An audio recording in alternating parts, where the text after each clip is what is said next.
I mean, one way it influences the political process is the threat to disinvest and just shut down completely.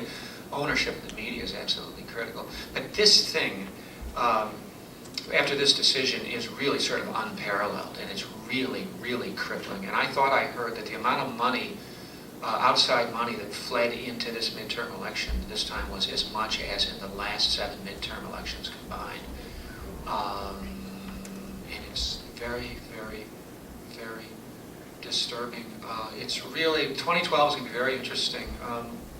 They have, I'd say Wall Street was about 50-50 for Obama in 08, and now they're just, they got what they wanted from him, he bailed them out, and now he's gone.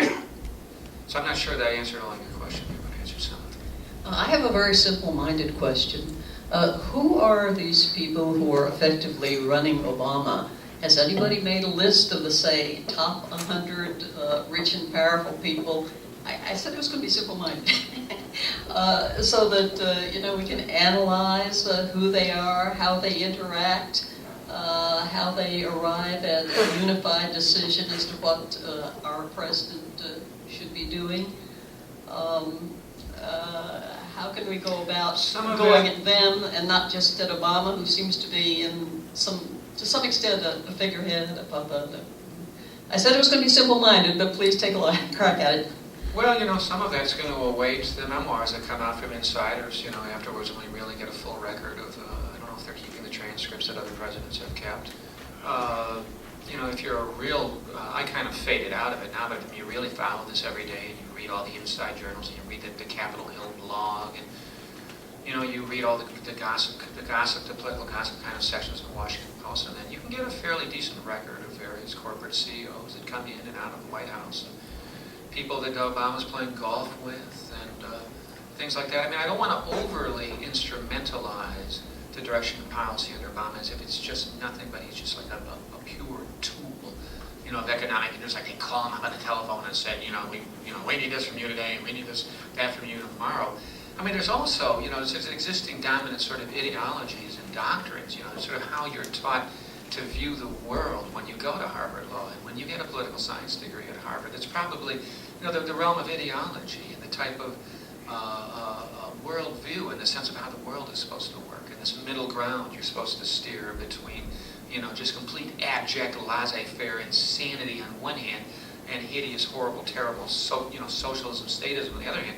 Obama's been very intelligent, very sophisticatedly instructed in sort of the dominant doctrinal kinds of senses of the United States social structure and the role the United States plays in the world. So it's always a combination of those types of things. But yeah, there's a record of those people, and it's a very, and they're very corporate, and they're very imperial. You can track the money. The money is there. It's an open secret. It's able to some extent, but prior to this decision in the 08 campaign. And you can break down the Goldman Sachs was one of his biggest givers, and Exelon was one of his biggest givers. And so it's there. If you want to do that kind of research, it is there. Well, no, I don't want to do that. I want somebody to do it for me. I want to see we elect Obama, we try to affect him, it's not working. Where the heck do we go next? Is it the next level tier, unofficial people who are... Well, you know what? I'm kind of like Howard Zinn on that. My sense is that that's always kind of like that until there's a fundamental change. Until elections cost less money, until we have proportional representation, until we have fully public finance elections, until we fundamentally transform the political process. That's sort of, you're not going to get into office without the approval of the people at the apex of the economic structure. I mean, this goes back a long way. It's not new. I mean, John Dewey in 1908 said politics is the shadow cast on American society by big business.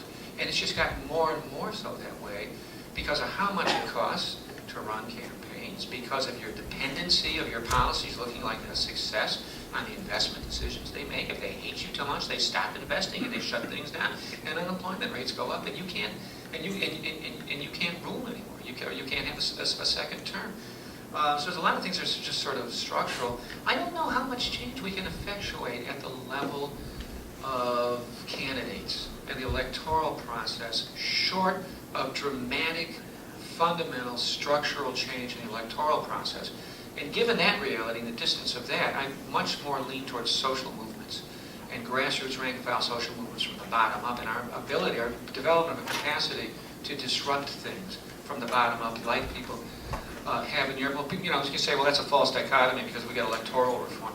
But those guys in office right now are not going to allow electoral reform in the absence of mass social movements for electoral reforms. I'm a movement person first. I really think direct action and say, well, we don't have the capacity for that.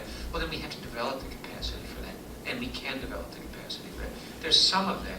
We've seen some of that. 10,000 people surrounded City Hall and successfully, to some extent, resisted schools privatization in Chicago. And the same group of people who were doing that at a grassroots kind of level downtown worked up an electoral campaign of sorts within the teachers' union and seized power there. Stuff happened. See, you know, Republic Door and Window was a remarkable moment, and it struck a chord that resonated across the whole country, and it held the news around the world, and it held the news cycle for 2 days. And I remember I'd been kicked off of Amy Goodman. I was flying back to Chicago from New York at the time. I was just sitting in the airport staring at TV, and it was a big deal, and they had to take it off. They had to, you know, and along came Blago, which was a story that was much more compatible with their message. People want that stuff.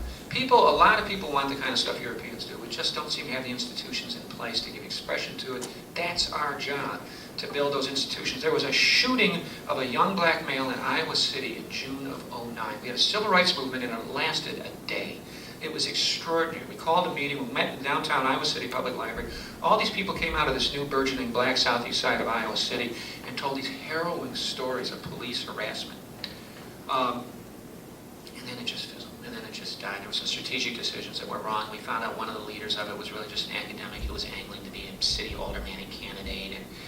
And somebody got us to all go down and talk to the police when we should have been moved. But anyway, we had movements in place. There was something very similar in Urbana, Illinois about the same time.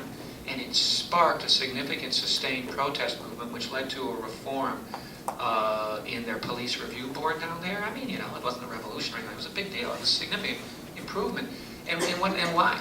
Because they had, and I know all about this because I've been to Urbana and talked to people about it, they had an existing, you know, just small institutional thing on criminal justice issues, racial justice in place there. Some very interesting people, including one guy who was an ex-offender who came out of prison. Sometimes even little presences. I've been talking to a lot of people who've been talking giving up completely. I'm amazed how often this theme came up on my book tour for this book. I'm just burned out, I'm just giving up. It is amazing. All the stories of people who, against the odds, continued to do little activist things. Like in the early 1930s, the communists who had the germs of little sparks of what became these remarkable, powerful CIO unions in the mid and late 1930s with the capacity to shut down whole auto plants and whole meatpacking plants and whole steel mills. We got a lot of back to the grassroots type of stuff here. I'm sorry to go on so long about that. So go ahead. Yeah, if in 2008 people were ready for some kind of change, a New Deal, anti-war, I hear a lot of people now talking about how the Democrats were handed a great opportunity to push forward.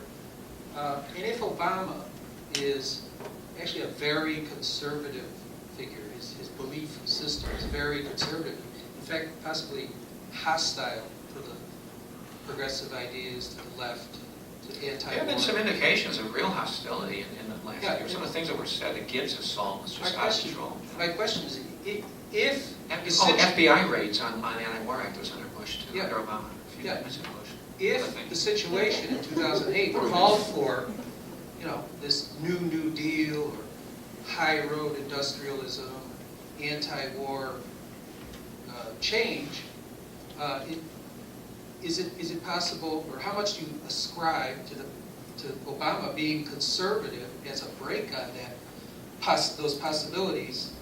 Is it possible that another Democratic victor in the election with that sort of mandate and majorities could have done something different, or is it institutionally impossible? You know, one thing I count on with Obama, yeah, he does have these sort of deeply conservative instincts, and I get a little tired of this line, this Katrina vanden Heuvel line, which Amy Goodman ended up saying a lot too, and I probably even fed it a bit, which supposedly Obama said what Roosevelt said in '32. If you want progressive change,